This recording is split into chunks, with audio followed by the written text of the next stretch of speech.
Hello, everybody. Welcome. Hopefully everybody can hear me. We're just letting people in as we continue. So thanks for joining us.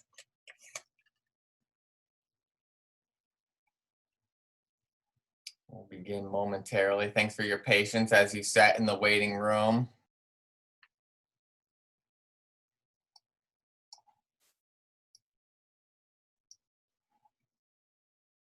And as usual, this will be recorded. So that way, if people did not or were not able to attend, it will be posted in our newsletter.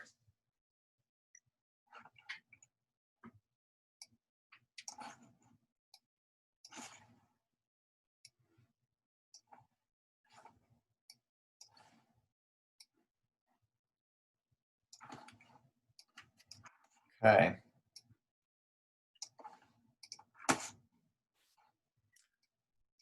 Well, welcome everybody. Thank you for attending. I'm not sure if you have a parent-teacher conference tonight or had yours the other evening, but we appreciate your time.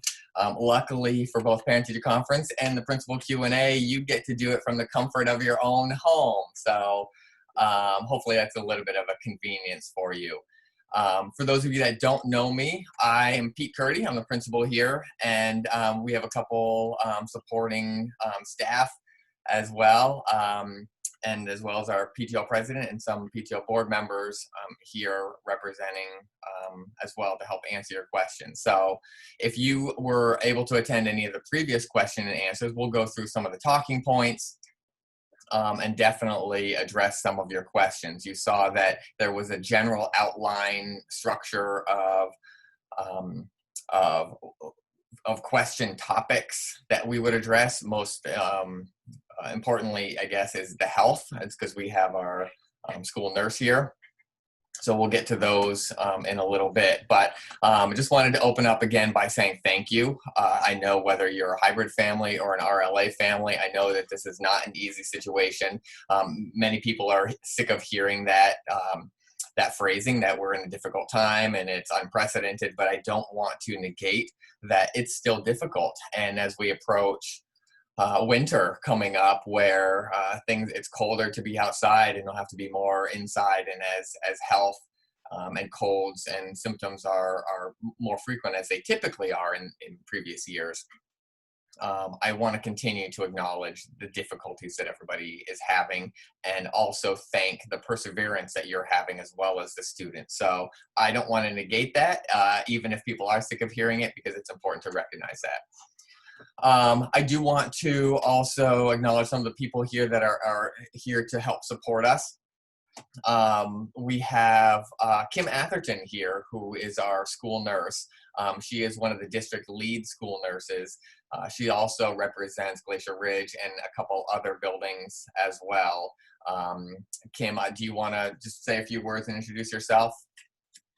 Yeah, thank you guys for having me tonight. I just, as Pete said, I'm the nurse here at Glacier Ridge, and I have 3 other buildings that I work with in the district. I also hold the lead nurse role in the district. Been very involved with working with the physicians and the protocol panel, just trying to, do everything we can to keep our kids and our staff safe here in the district. So thank you again for having me tonight.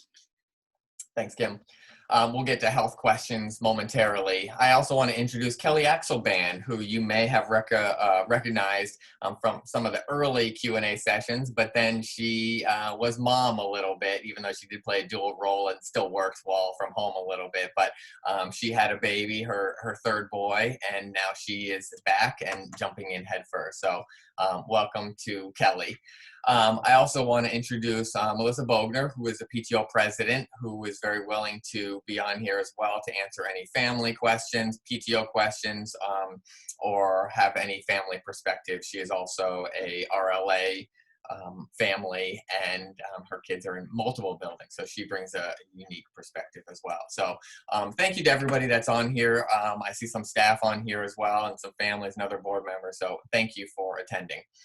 I did just want to start, before we dig into any health-related questions, I want to just remind everybody about the RLA and hybrid selection process.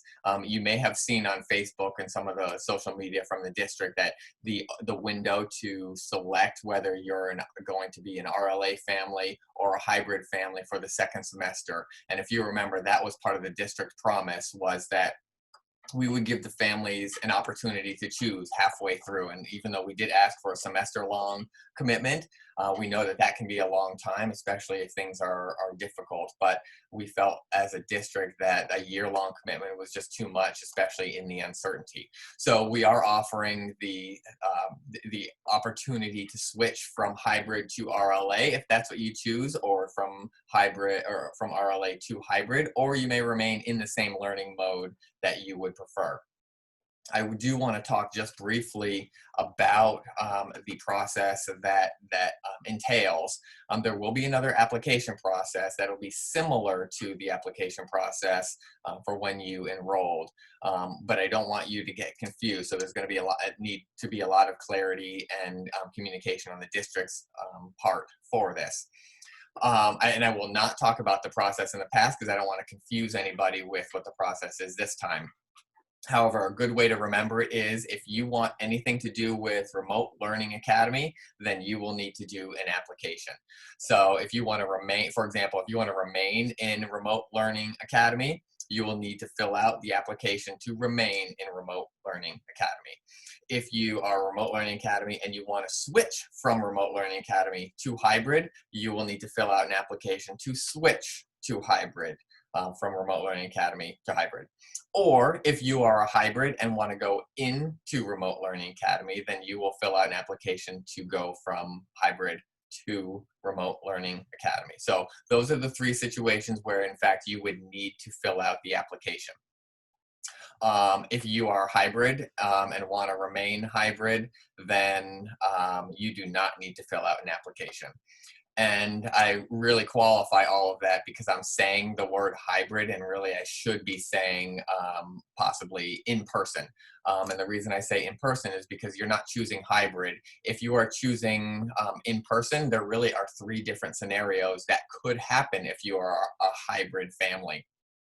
And you experienced that a little bit as we started the year of full remote and then orientation and then eventually into hybrid. But then if you also were following the Board of Education, there was the potential that we could have been back full return. So if you're a hybrid family, there is a likelihood that we may not remain hybrid where half of the school or class is coming at a time. So I should really be saying in person. Although in person is not a perfect term either, because in person we could switch to full remote. And that would be dictated either by the state of Ohio and governor or by the doctors committee with the consultation committee that the Board of Education is using to help make with that decision-making model. So that's just a little bit about the application process. I can dig into technicalities and how and when that will work in a little bit, but I want to be cognizant of Kim Atherton's time and everybody's time, especially around health. As you may have noticed, we did have our first staff case of COVID at Glacier Ridge. And you received an email regarding that for the whole school community, as well as the classroom that it was affected by. So I wanted to at least have the opportunity to address any questions or health related questions or concerns that the community may have. So at this time, I'm going to turn it over to Kim a little bit, and then you're welcome to type any of the questions into the comments, and we will address as many of those questions and comments as possible. Thanks, Pete. I guess I want to start off by just saying that we work very closely with the Franklin County Health Department. They have been God sent for us, just trying to help us work through just understanding the processes, keeping us abreast of all of the frequent changes that are occurring with this pandemic and how we are to manage it within the school system.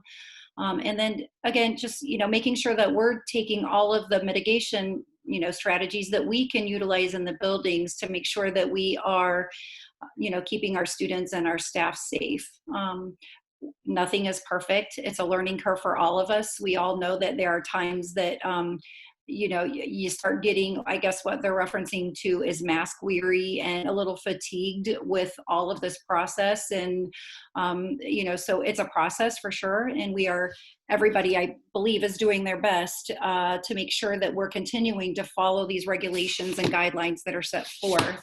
Unfortunately, it's very restrictive right now, but the whole point and the purpose is to maintain a good, safe environment for the kids to come to learn every day. I want to start off by saying that my whole purpose in this district is to keep kids in school. And so, unfortunately, there are times that we have to exclude students to, keep the majority or the bigger picture, the bigger piece of us functioning and operating smoothly and healthy. So, we really work, Chris Andres has been key in developing our scenario sheet that we follow very, very strictly.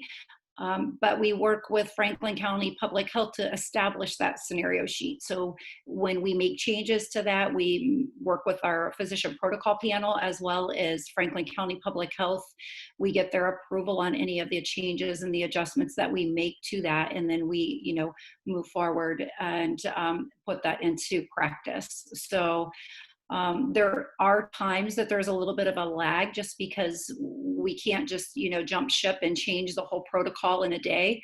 We have to make sure that people are informed and that it is the recommendation coming down from, ultimately the CDC makes guidelines. And then Ohio Department of Health then, is the next level. And then Franklin County is what we are operating. And Franklin County will stay within the guidelines and the recommendations of the CDC.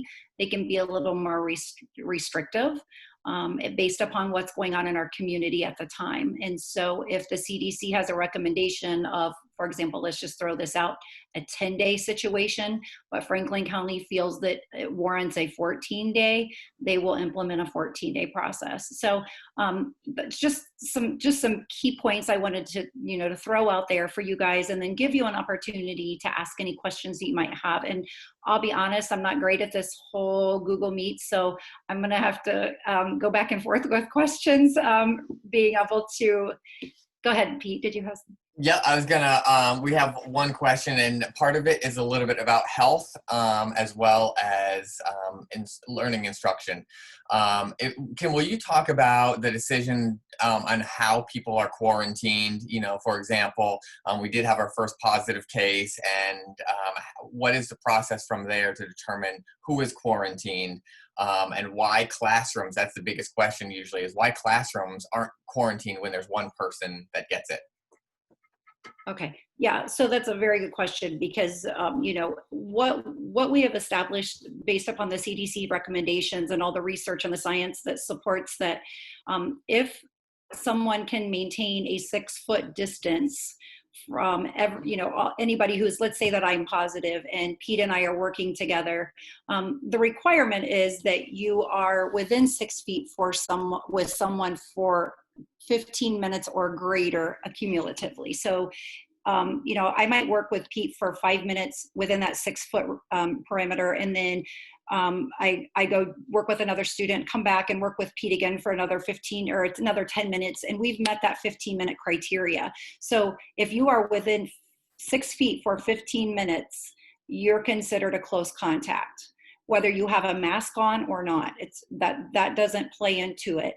If we have plexiglass, that really doesn't play into it. So the big thing is, that proximity of less than 6 feet and the timeline of 15 minutes. Now, there are also some other criteria that we don't see as much in the school, but physical contact, if there's any kind of physical contact, if you hug somebody, obviously then that is an immediate, it doesn't matter how much time you're with them, that's considered a contact exposure. And they reference it as a close contact exposure, and we follow those very stringent guidelines. So anytime there is a positive case, the first thing that we do is, and it actually encompasses not just the day that the symptoms start, but you actually go back 48 hours. So for example, if I were to test positive on Wednesday, we would actually go back and look and see if I were within 6 feet for 15 minutes of anybody on Monday, Tuesday, and Wednesday moving forward for 10 days. And so that's what kind of defines that. Obviously, eating after somebody, sharing food, utensils, things like that, which we hope that nothing like that is going on in any of our buildings. But those are just the criteria that's been established by the CDC to classify somebody as a contact exposure. Thanks, Kim. I think some of the situations that frequently arise are like sports. My child is on a sports team that is designated, and I'm not sure who exactly makes that designation, whether it's CDC or Franklin County, but as a close contact sport. So that's why sometimes sports teams have to completely quarantine, or they have to cease practice because they're close contact, which is what you identified as one of the reasons why people would have to quarantine.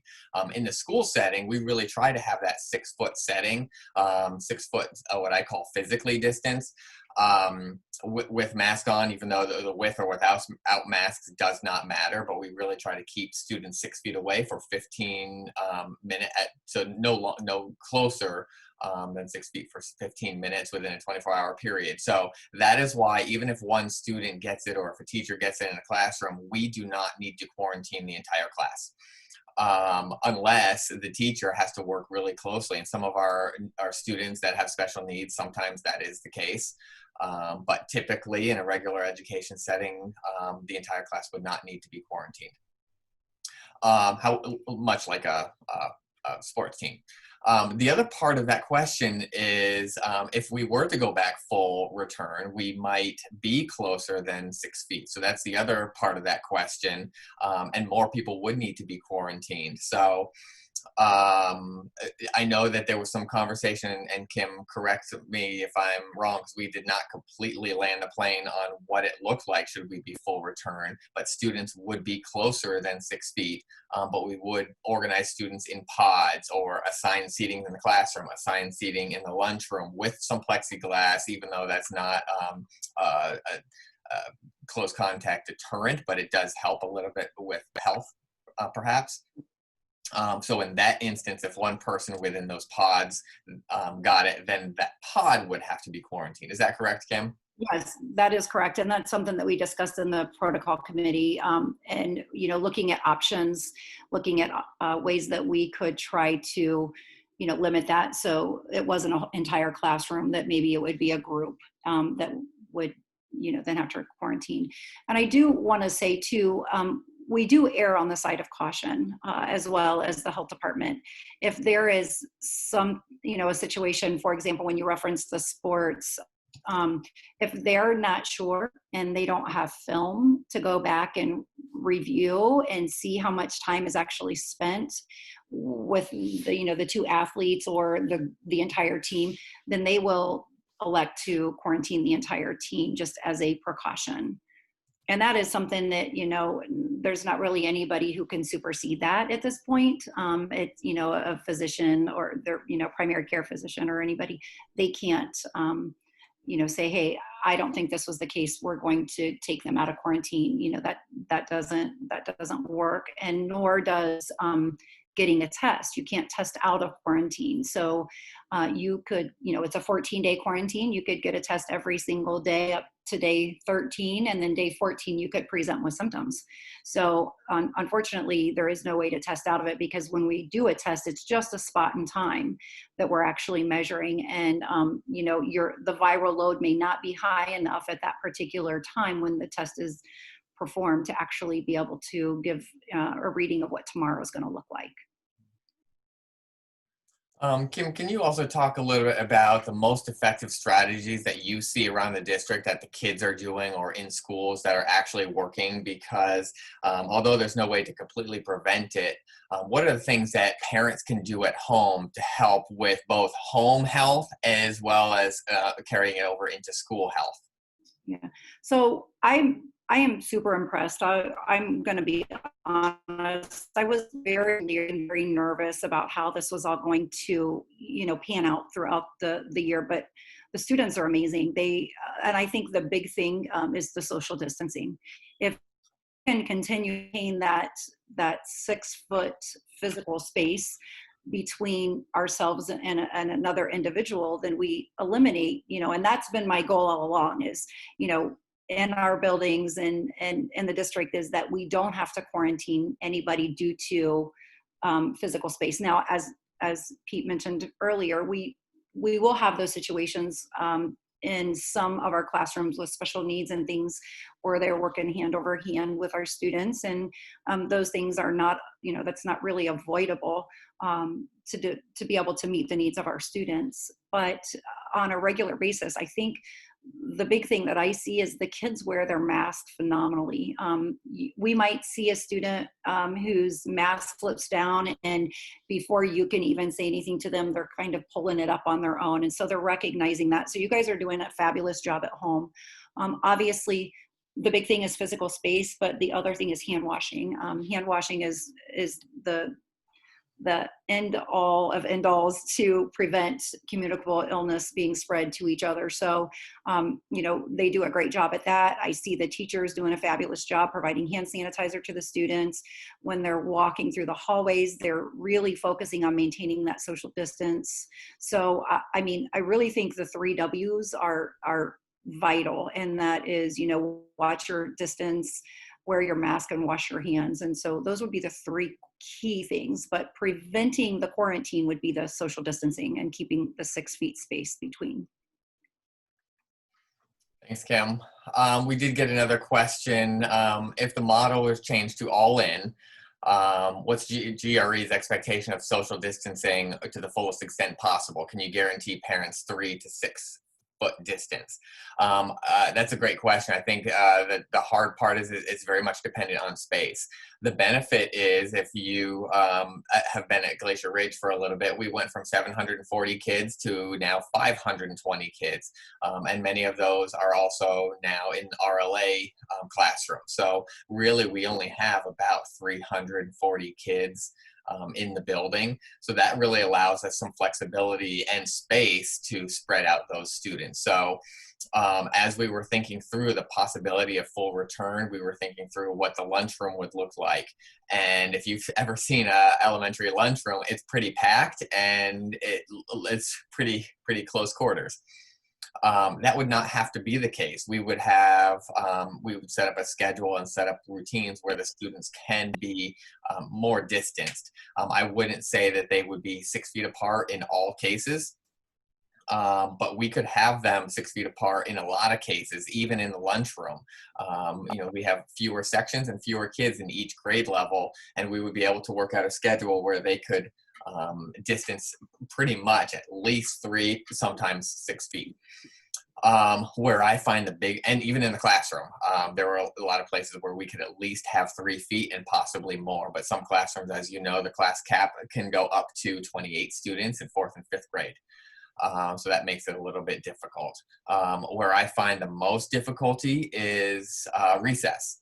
Because you heard me talk about the pods in the classroom and the pods in the lunchroom. So we're able to control that a little bit. We would even have assigned areas outside at recess. But recess is extremely important to kids, and it's extremely important to their learning as well. And just physicality. But it's also very hard to separate students, and we want to make sure that it's fun and engaging for them. But to tell them to stop playing so close together and stop touching and stop playing tag and stop playing football and sharing a ball. So all of those things make it really difficult, which then increases the likelihood of some spread. So in terms of what we can control, yes, I think we can do a lot of the physical distancing. It's the recess that's really hard. And if you have children at home, as the Kurtys do, it's also hard to keep them physically distanced in the neighborhood. So kids will be kids, and kids are social and they just want to play. So that will be the hardest part. I'm trying to think, see if we have any other questions. I am going to save, there are some questions that I'm going to address in a little bit. I just want to see if there's any more last health related questions before I dismiss Kim, and then we'll get into some of the RLA switching questions and teacher assignment questions and synchronous versus asynchronous questions. Anything anybody wants to ask Kim? Or any last words, Kim, that you want to make sure that the families know about or recommendations or information? No, again, I want to thank everybody for, preparing their kids the best that they could, and the students are doing a great job while they are at school, and I'm very appreciative of all of you and the time that you have obviously spent working with them on mask wearing and everything else, and it definitely shows and is reflected in how they are managing themselves at school throughout the day. So it's really nice to see that. Our goal is, like I said, to keep kids in school. So we're really grateful that you guys have been so diligent on that. And I cannot say enough about that. So, but I want to thank you guys for letting me come on tonight and participate in this. And you can always reach out to me if you have any questions. Please send me an email. I'll be happy to talk to you. My cell number is pretty available to everyone. So just feel free to reach out and I'll answer some questions. And if I don't have those answers, I will certainly find those answers for you and get those answers, to you as soon as possible. But thank you, Pete, for giving me the time today. I appreciate it. The last thing, two things I want to say before I dismiss Kim is, number one, she touched on it earlier, is it is very, very inconvenient for families to have to pick up kids for symptoms that are of COVID that are also symptoms of a typical cold or an allergy.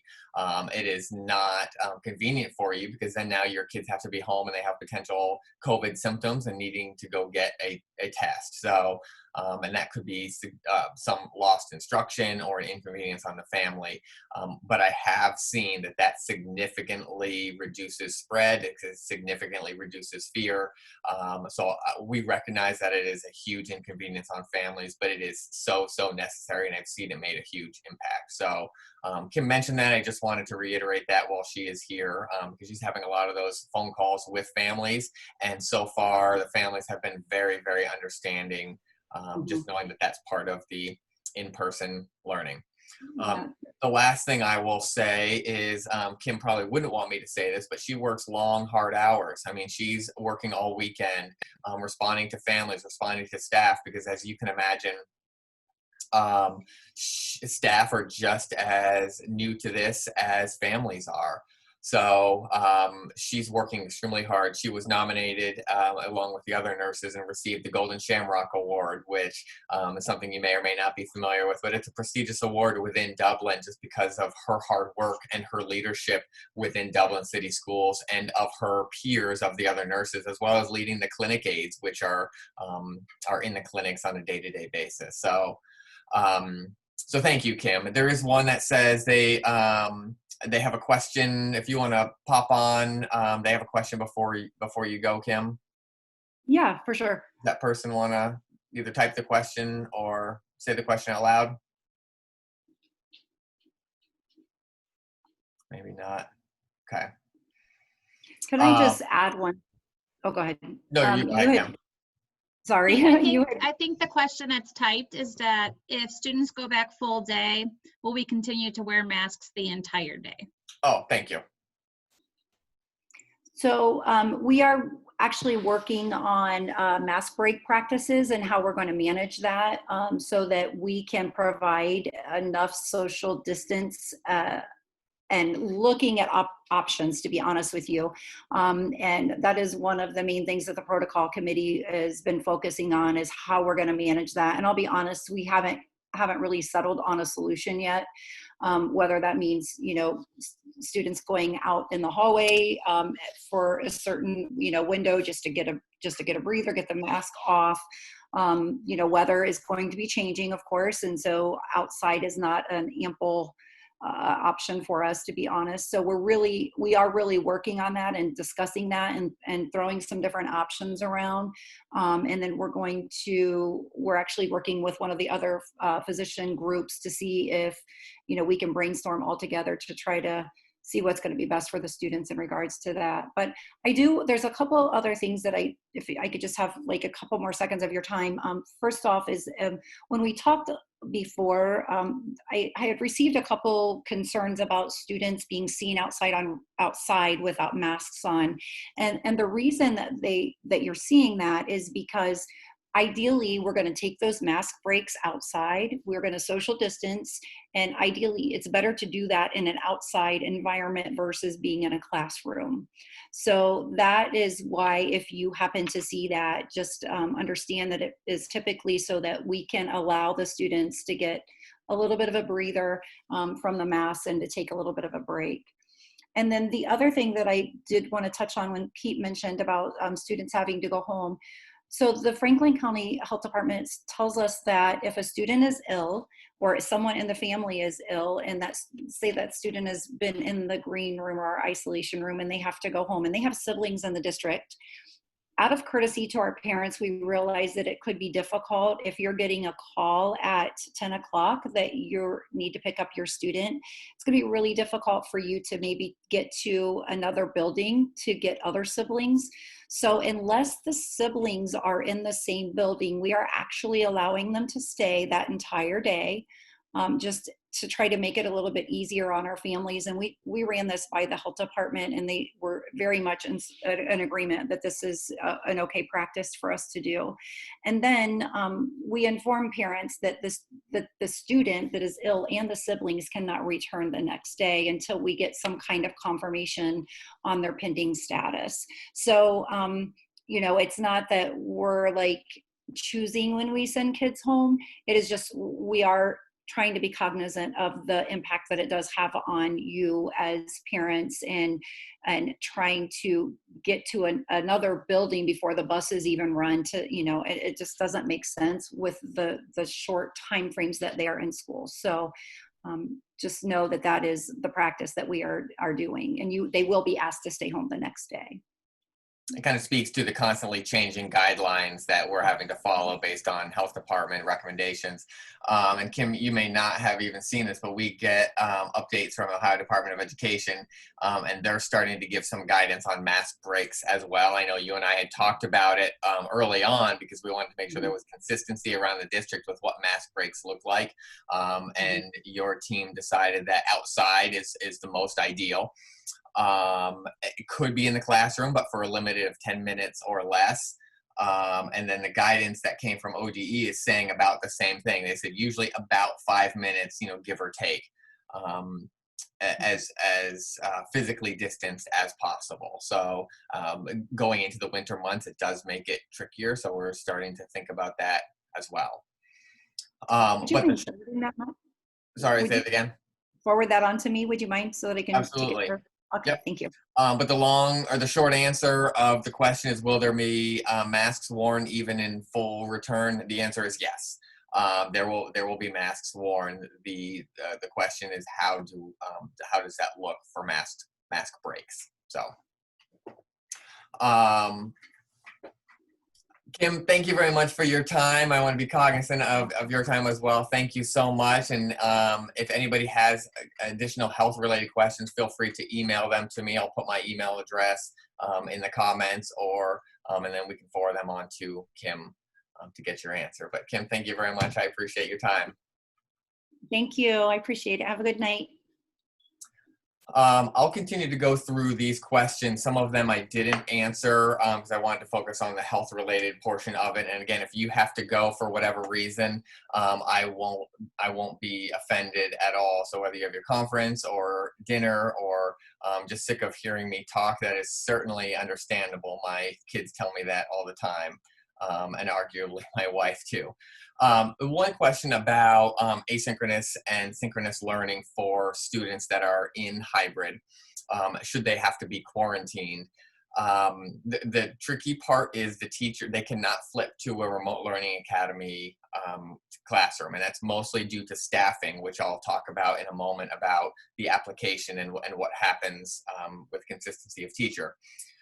But when a student is quarantined, what the responsibility is of the hybrid teacher is to gather work for that student as best as they can.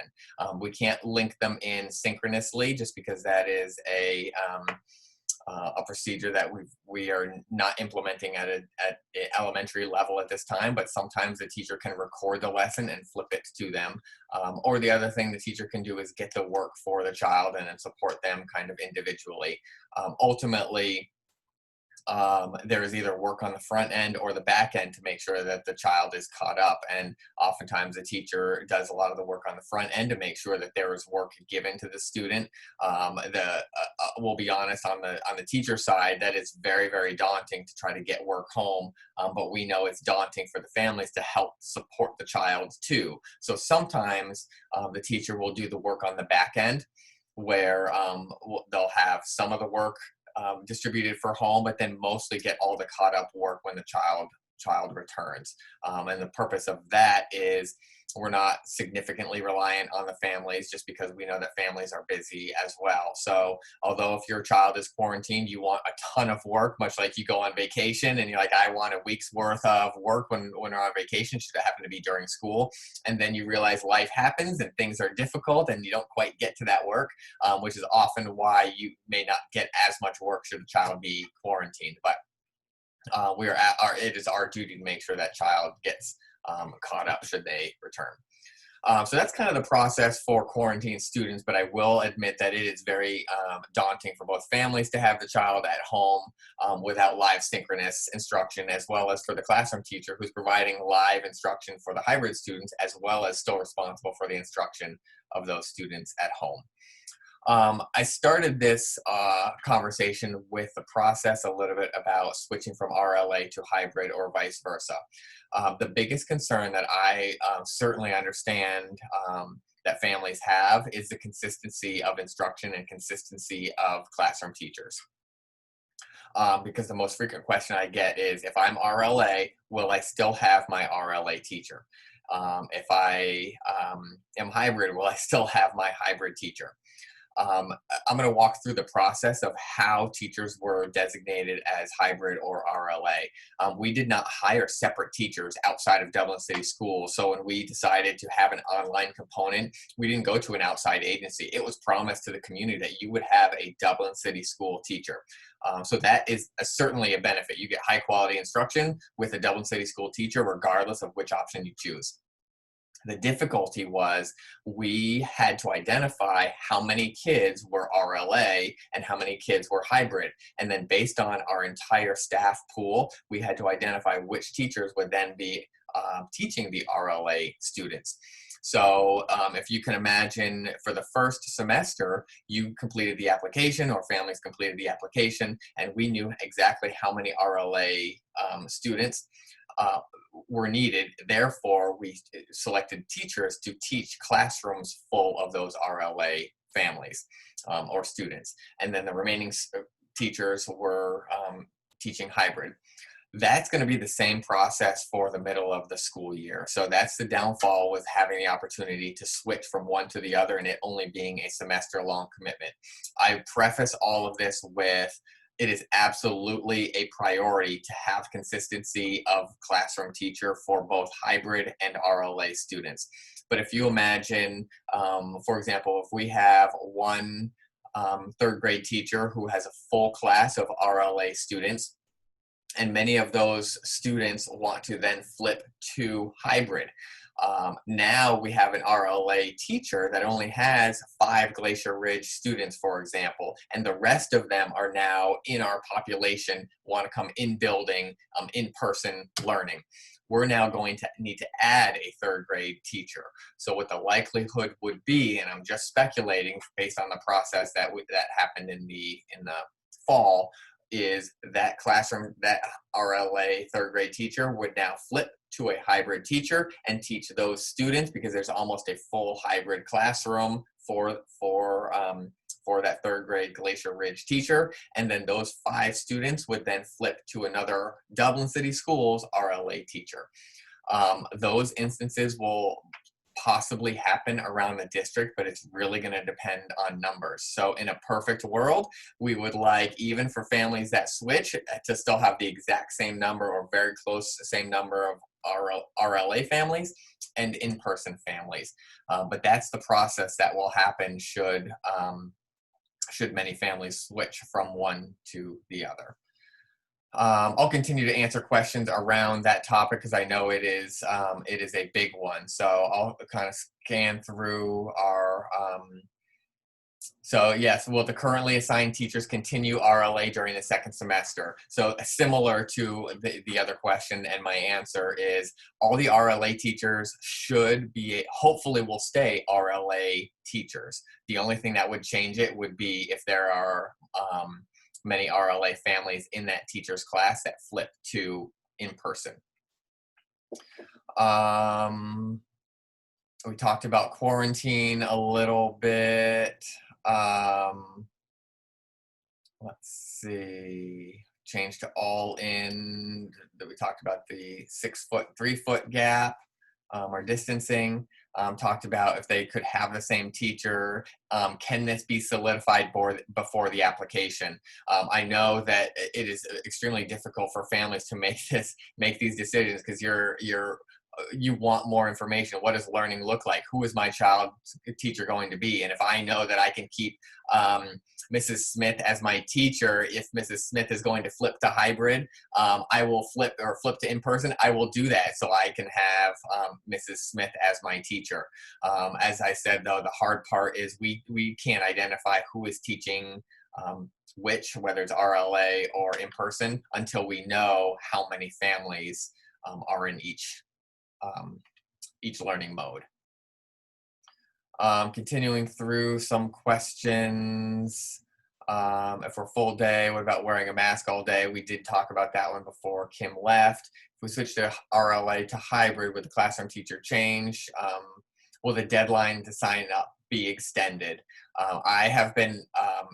I've asked about the deadline frequently, and from the district leaders, and they are holding firm on the November 9th deadline. So the window opens October 30th through November 9th. The reason it is so much earlier is because we need that time to identify staff members. And if you can imagine, we also need to redo class lists. So based on who switches and who's coming back into hybrid. So all of those things take time. And if you know or familiar with the class process, it can take months. So they are giving, they do need some time for human resources as well as the schools to make sure that we place kids appropriately. But as of right now, I've heard that it is a hard November 9th deadline.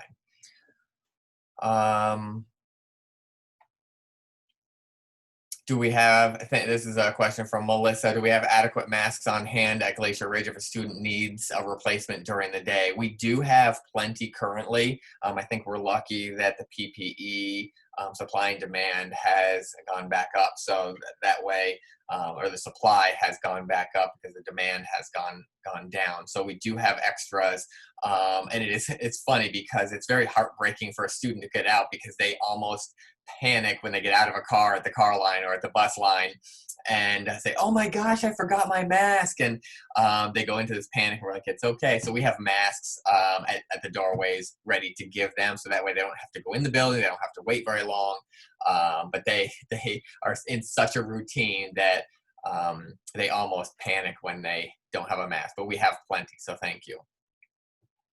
Continue to ask your questions. I'll go through some talking points. We've got about 12 minutes, but we can stay on if we need to. Good question. Can I comment on the pulse of the staff? Do they feel safe? That is a great question, and there's multi-levels to that question. As the building leader, I have so many stakeholders that I really am responsible for assessing and taking care of. And the staff is one of those stakeholders in addition to the student stakeholder group as well as the family stakeholder group. But I worry about the staff in terms of their mental wellness. And that has been one of my priorities, as if you have joined our question and answer sessions earlier.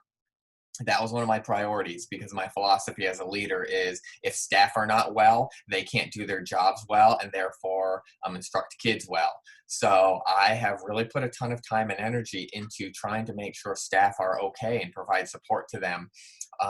So in terms of their wellness, I would say that they're okay.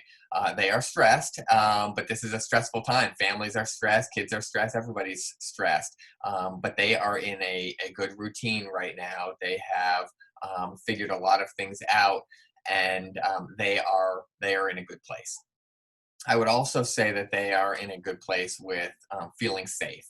I think we have great safety practices based on the nurses that have put those in place in the operations department. So I think the biggest indicator is the COVID numbers, and the quarantine numbers have been low. And because of the close contact reduction, we don't have to quarantine frequently. So I would say, yes, the emotional and physical well-being of staff have been a priority, and I appreciate that question. I also appreciate the support from the PTO.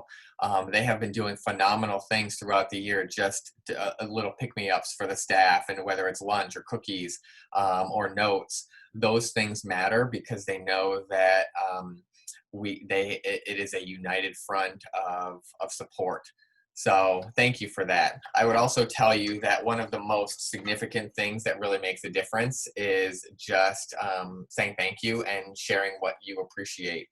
Kelly Axelband and I do that frequently, and just making sure we take the time to thank people and to notice the little things that they're doing or the big things, and expressing that appreciation. And I would say that I have gotten an extreme number of positive emails from families. So I thank the families for taking the time to express that appreciation to the staff. It goes a long way.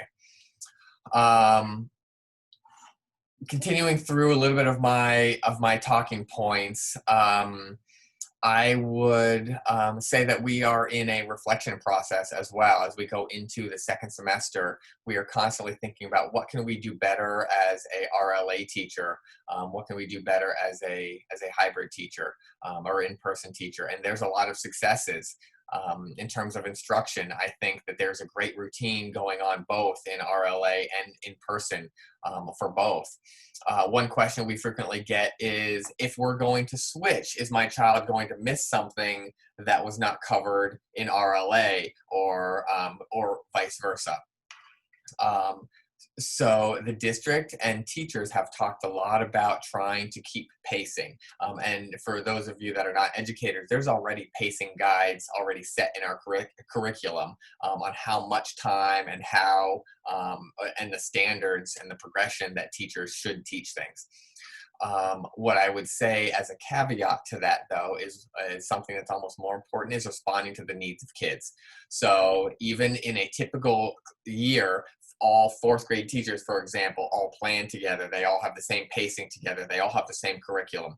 But one teacher may be doing something beyond what another teacher is doing at the time, because they're really responding to the needs of the class, and each class has a different dynamic. And even within that class, there is some students going forward and some that need intervention or reteaching. And that is dependent on the needs of the kid, and it's also dependent on the skill and standard that we're teaching. So I will tell you that there has been a lot of conversation about making sure that when there is a switch mid-semester, that students, whether they stay or cross, that there is some consistency in instruction. But I will tell you that more important to that even is responding to the needs of kids, because a teacher could be going on and a teacher and a student is not ready for the teacher to go on. And in that case, the teacher can say, yep, I taught it, but the child did not learn it. There's an age-old cliche where somebody says, oh, I taught my dog to speak. And the person says, wow, you taught your dog to speak? Or your dog can speak? And the first person says, nope, dog can't speak, but I taught it. So that's the difference between teaching and learning. So we can teach something, but if the child's not learning it. So that is a classic example of the teacher could teach it and continue with the pacing, but if the students aren't learning it, then they're not, then the purpose of the teaching was not met. So we are focusing on consistency, but needs are more important. Continuing with the talking points, I will also say that differentiation, which goes to the standards and meeting the students' needs, has been a success in both Remote Learning Academy and in person. And they look differently. In person, there's fewer students. There's sometimes as few as 7 students in a in-person class. So in that case, the teacher can really bounce to the teacher or the child, each child individually and frequently, and provide that support and feedback and ongoing specified instruction.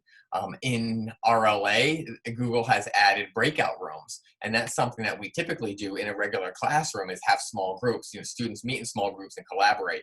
The teacher pulls a small group. In person, that's much more difficult because we need to be physically distanced. But when you are fully remote, there are those breakout sessions where the teacher can go in and plan a specific lesson and provide differentiated instruction for that small group. So the small groups are easier in a RLA type of environment, learning module, but both are catered to differentiation, but they just look differently. Feel free to jump in with any questions. We've got about 5 minutes left. I also want to say another question is, how are we doing compared to last year? I will talk a little bit about our MAP assessments, and our MAP assessments, as you know, are a standardized assessment, and they give us great information based on some content standards, but it is all multiple choice. The student doesn't necessarily have to think deeper. They do get stretched in terms of sometimes the standards. So if you're a 5th grade student, you could be answering 7th grade questions. Are you ready for 7th grade material? Maybe, sometimes, and in some parts, yes. But it doesn't dig into the deep thinking or explanation of thinking. They selected a multiple choice answer based on what answers were already there. So I tell you all of that because the MAP assessment is important, but it is one data point, and it is helpful for one measures of a consistent measure over time. So we dug into our data this year, and we also dig into it each year, but we compare it from year to year. As you obviously remember, we were off in the spring. And that definitely significantly impacted some learning and some learning experiences. But we also wanted to know how big of the COVID slide was there, how big of a learning regression was there. So we are comparing, the MAP assessments do have a report where we can compare where students were before and the students that had the biggest slide. And we are targeting those students to help get them, make sure that they recover from that regression in the spring. However, just for your general information, not only do we compare grade levels, but we compare whole school as well, just for a consistent measure. Last year, overall average, MAP breaks down performance into quartiles. And whether they are performing below average or above average or high average. So it's easy to really group students based on whether their overall performance or in specific skill areas. Just for your own surface level reference, last year in math, the overall Glacier Ridge students performed at average or better. 92% of the students performed at average or better. This year, 1st through 5th, kindergarten does not take the MAP assessment. 87% of students were performing at average or better. So there is a difference of 5%, but also keep in mind we have a different student body as well. We lost a lot of students, and so comparing apples to apples isn't possible in this case because our population are different kids. But overall, if you want to just kind of have that benchmark measure of how far off are we from continuing the instruction and recuperating that slide, we're about 5 percentage points off, but we do measure that, and then we get down to the granular level, and the teachers will have specific students that need to be caught up. So that was math. Reading. Last year, 90% of the students performed at average, at the average norm level or higher. And then this year, 90% of the students performed at average level or higher. So in terms of reading, we are exactly where we were last year. We also do some informal, formal assessments, but less standardized in terms of on a computer. We do the developmental reading assessment, which is given by classroom teachers. And teachers also noticed there was not as much as a slide as they anticipated either. So I don't have that data all in a nice tight number for you, but teachers have analyzed that, and they have also noticed that although students are a little behind where they typically are, it is not as significant as we thought. So that speaks to the support that you provided at home, as well as the work that the kids did at home, and their resilience to be able to catch up and get some instruction and retain it quickly. Couple questions, if you have any, before we go. The last one that I see as of yet is the average of current students that also slide, or a year average, or a typical year average. Is the average of current students that also slid, or a typical year average? That's a good question. I'm not sure. I honestly would say that we compare year to year less than we usually do. This year we wanted to compare more just because of that slide, but we do less year to year comparison and more student to student comparison. So we usually give the teacher that last year's student breakdown to this year's student breakdown, because we want to make sure that we compare apples to apples, which means student A to student A. So we do less of this grouping because it doesn't tell us exactly what interventions we need to do, but when we get to the granular level, which students we need to. Hopefully, Darren, that answers your question a little bit. If you have more specific information about that question, I'd be happy to talk with you about it. If you have any questions that we didn't answer, or you may not have wanted to put into the chat, feel free to reach out to me. I will put my email address. You're also welcome to email the school or call the school at any time. Ultimately, I want to end the way I started, which is thank you.